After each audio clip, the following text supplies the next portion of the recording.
Il a commencé à me supplier, me demandant si je pouvais simplement l'entendre, qu'il n'était pas la personne que je pensais qu'il était. Mais j'étais trop loin du point de m'en soucier. J'avais vécu trop de choses. Trop de mensonges, trop d'excuses et trop de souffrances.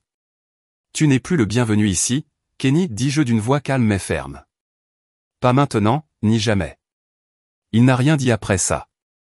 Il restait là, l'air perdu. Mais ce n'était plus moi qui étais perdu. C'était lui. Je ne voulais pas savoir où il dormait ni quels étaient ses projets. Tout ce qui m'importait maintenant, c'était d'avancer et de m'assurer de ne plus jamais commettre cette erreur. Alors qu'il s'éloignait, j'ai fermé la porte derrière lui. Les serrures se sont mises en place, une barrière petite mais significative entre moi et la personne que je pensais connaître. Les jours suivants furent difficiles. Je passais la plupart de mon temps à la maison, à regarder les piles de factures et de frais que j'avais ignorés ou négligés auparavant. Le poids de tout cela était étouffant.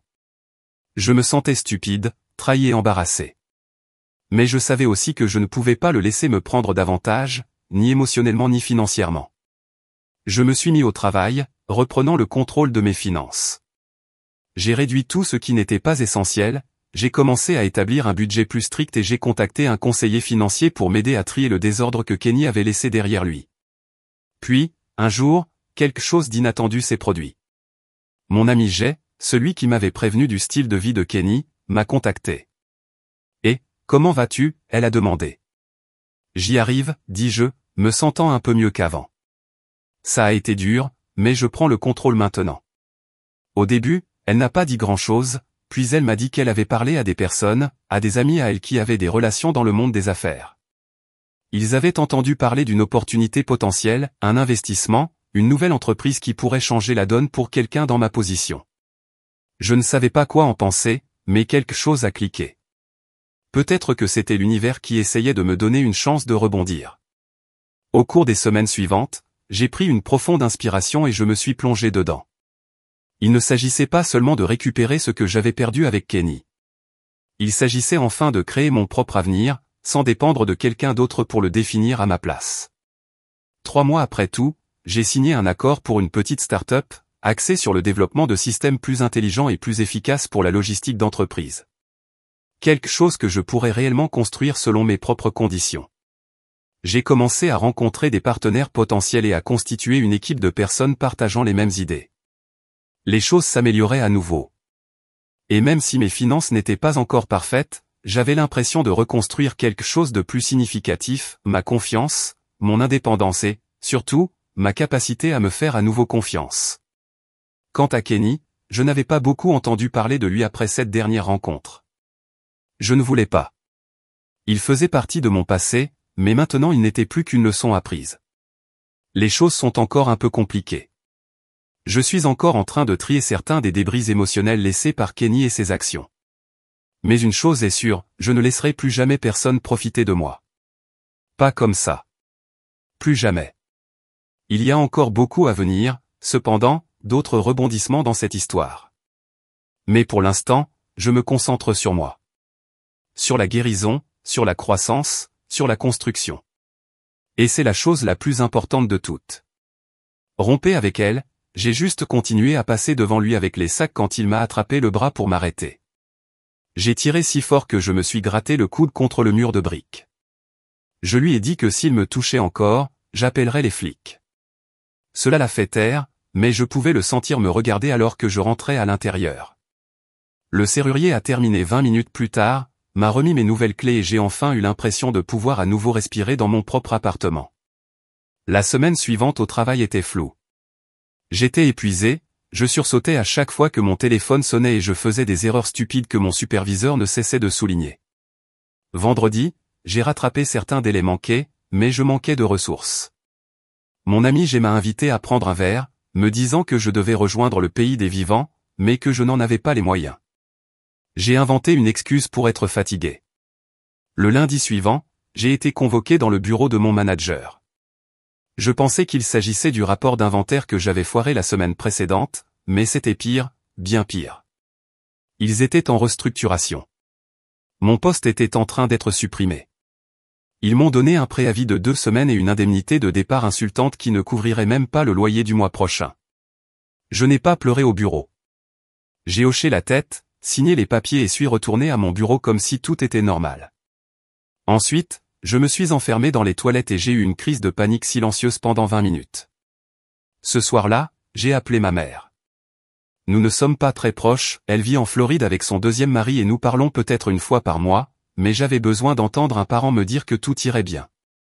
Elle était sympathique mais pas vraiment utile. Elle a dit que je n'aurais jamais dû laisser Kenny emménager sans lui mettre une bague au préalable, et m'a demandé si j'avais envisagé de rentrer chez moi jusqu'à ce que je me remette sur pied.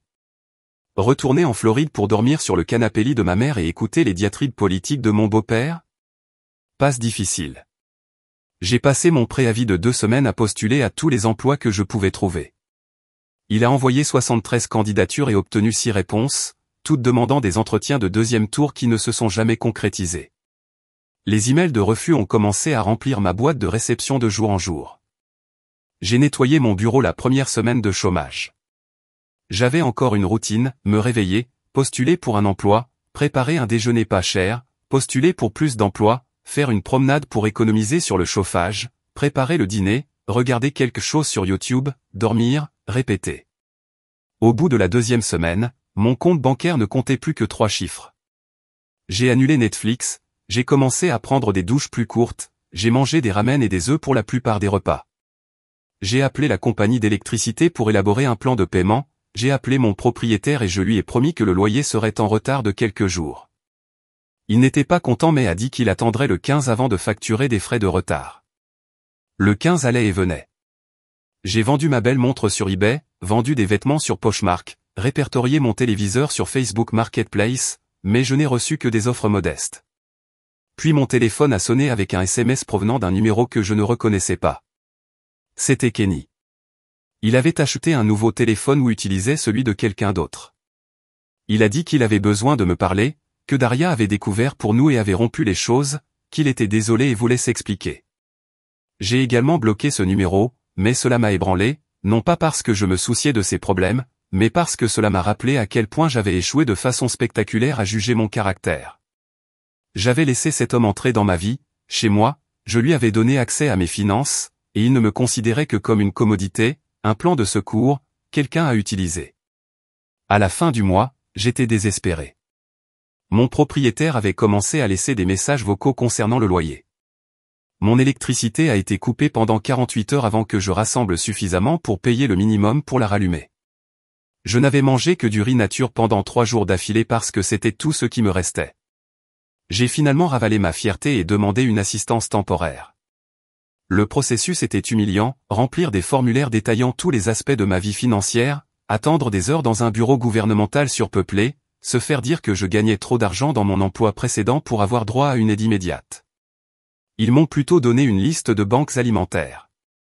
Le lendemain, je suis allé dans un de ceux-ci, j'ai fait la queue avec ma pièce d'identité et mon justificatif de domicile, j'ai accepté une boîte de conserve et du pain presque périmé avec un sourire qui me faisait craquer le visage. Je l'ai ramené chez moi dans le bus, avec l'impression que tout le monde me regardait, même si personne ne s'en souciait. Ce soir-là, j'ai reçu un email. Il s'agissait d'un petit entrepôt qui avait besoin d'une aide temporaire pendant sa saison chargée. Le salaire était inférieur à la moitié de ce que je gagnais, mais c'était quelque chose. J'ai répondu immédiatement, j'ai eu un entretien téléphonique le lendemain matin et j'ai commencé le lundi suivant. Le travail était physiquement brutal, 8 à 10 heures debout, soulever des cartons, scanner l'inventaire, travailler dans un froid glacial ou une chaleur étouffante selon la section de l'entrepôt à laquelle j'étais affecté. Mes mains ont développé des callosités, mon dos me faisait constamment mal et je suis rentré à la maison trop fatigué pour même penser à postuler pour de meilleurs emplois. Mais j'ai gagné suffisamment pour payer une partie du loyer, pas encore la totalité, mais mon propriétaire a accepté une autre prolongation à condition que je paie les frais de retard. Puis un soir, je suis rentré chez moi et j'ai trouvé un avis d'expulsion collé à ma porte. Apparemment, mes paiements partiels ne suffisaient plus. J'avais 30 jours pour payer intégralement ou quitter les lieux. Je me suis assis sur le sol de ma cuisine et j'ai juste regardé le journal, trop engourdi pour même pleurer. C'est à ce moment-là que mon voisin a frappé. Elle avait vu l'avis et m'avait entendu entrer, elle m'avait demandé si j'allais bien. Ce n'était évidemment pas le cas, mais j'ai menti et j'ai dit que j'allais bien. Elle a hésité, puis m'a demandé si je cherchais un colocataire. Sa cousine, Rosalie, avait besoin d'un logement pour quelques mois pendant qu'elle économisait pour son propre appartement. Si nous partageons le loyer en 3, cela pourrait convenir à tout le monde. Je n'avais jamais dit plus de 10 mots à cette voisine auparavant, mais à ce moment-là, elle aurait tout aussi bien pu être un ange. J'ai dit oui immédiatement. Rosalie a emménagé 2 jours plus tard. Elle était silencieuse, payait sa part d'avance en espèces et ne me posait pas de questions sur les raisons pour lesquelles je ne mangeais parfois que du riz au dîner. Nous n'étions pas exactement amis, mais nous coexistions paisiblement dans cet appartement de plus en plus déprimant. Grâce à la contribution de Rosalie, j'ai réussi à rembourser suffisamment d'arriérés de loyer pour arrêter le processus d'expulsion. J'étais toujours noyé sous les dettes de carte de crédit, j'avais toujours un emploi payé à peine au-dessus du salaire minimum, je mangeais toujours comme un étudiant pendant la semaine des examens, mais je n'étais pas sans abri. Et ça comptait pour quelque chose. Puis un jour, environ 3 mois après avoir expulsé Kenny, je me précipitais pour prendre le bus pour me rendre au travail lorsque je suis entré en collision avec quelqu'un sur le trottoir. Je reculais en trébuchant, marmonnant des excuses sans lever les yeux. Puis j'ai entendu mon nom. C'était Kenny, debout là comme s'il m'attendait. Il portait un uniforme de restauration rapide, du genre avec un polo et une visière hideux. J'ai essayé de le contourner, mais il s'est mis en travers de mon chemin, m'a dit qu'il essayait de me joindre, qu'il avait besoin de me parler, qu'il avait commis une énorme erreur. J'ai remarqué que son téléphone était un modèle ancien, et non le dernier iPhone qu'il avait toujours eu auparavant. Karma est une garce, je suppose. Je lui ai dit que j'étais en retard au travail et je l'ai dépassé. Il m'a appelé en me disant qu'il reviendrait, qu'il arrangerait les choses. Je n'ai pas regardé en arrière, j'ai juste couru vers le bus et je suis arrivé juste au moment où les portes se fermaient. Cette nuit-là, je n'ai pas pu dormir, non pas parce qu'il me manquait ou parce que je voulais qu'il revienne, mais parce que j'avais peur qu'il ait découvert où j'habitais et qu'il réapparaisse. J'ai coincé une chaise sous la poignée de porte de ma chambre, même si je savais que c'était paranoïaque. Le lendemain matin, il y avait une lettre dans ma boîte aux lettres. Pas de tampon, juste mon nom défilait sur le devant. J'ai immédiatement reconnu l'écriture de Kenny. Je ne l'ai pas ouvert, je l'ai simplement déchiré et j'ai jeté les morceaux dans différentes poubelles en me rendant à l'arrêt de bus. Mais je savais qu'il n'abandonnerait pas si facilement. Et j'avais raison. Deuxième mise à jour, merci pour tous les commentaires de soutien. Les lire pendant mes trajets en bus pour me rendre au travail a été l'un des rares points positifs ces derniers temps. Certains d'entre vous ont demandé plus de détails sur ce qui s'est passé après que Kenny ait recommencé à réapparaître, donc rien ne va. Après avoir déchiré la lettre de Kenny, j'ai pensé qu'il comprendrait peut-être. Il ne l'a pas fait. Pendant les 2 semaines suivantes, je le repérais au hasard, en face de mon immeuble, à l'arrêt de bus près du travail, une fois même à la laverie où j'avais commencé à me rendre parce que les machines de notre immeuble étaient trop chères. Il ne m'a jamais approché directement, il s'est contenté de me regarder. Parfois, il me faisait signe ou essayait d'attirer mon attention. Je ferais semblant de ne pas le voir et je marcherais plus vite. Mon travail temporaire en entrepôt s'est rapidement transformé en cauchemar. Les managers n'arrêtaient pas de prolonger les quarts de travail sans préavis, alors j'arrivais en espérant travailler 8 heures et je finissais par y rester 12 heures. Mes pieds étaient constamment enflés et j'ai développé une douleur aiguë dans le bas du dos qui ne disparaissait jamais vraiment, mais je ne pouvais pas me permettre d'arrêter, alors j'ai juste pris tout l'ibuprofène que je pouvais trouver dans l'appartement et j'ai continué. Rosalie a remarqué qu'un soir, je rentrais à la maison et je ne pouvais littéralement pas me tenir droit. Elle préparait une sorte de soupe et m'a offert un bol. C'était le premier plat fait maison que je mangeais depuis des semaines qui n'était ni du riz nature ni des ramen. Nous nous sommes assis à la table de la cuisine et, pour la première fois, nous avons réellement parlé. Il s'avère que Rosalie avait sa propre histoire avec Kenny. Non différent, même merde. C'était étrangement réconfortant de savoir que je n'étais pas le seul idiot à avoir fait confiance à la mauvaise personne. Nous avons commencé à dîner ensemble lorsque nos horaires s'alignaient, juste tout ce que nous pouvions concocter dans notre triste garde-manger et dans la section discount de l'épicerie. Mais ça a aidé. Puis un matin de fin novembre, je me suis réveillé avec le sentiment que quelqu'un m'avait heurté avec un camion. Ma gorge était en feu, ma tête me martelait et je pouvais à peine sortir du lit.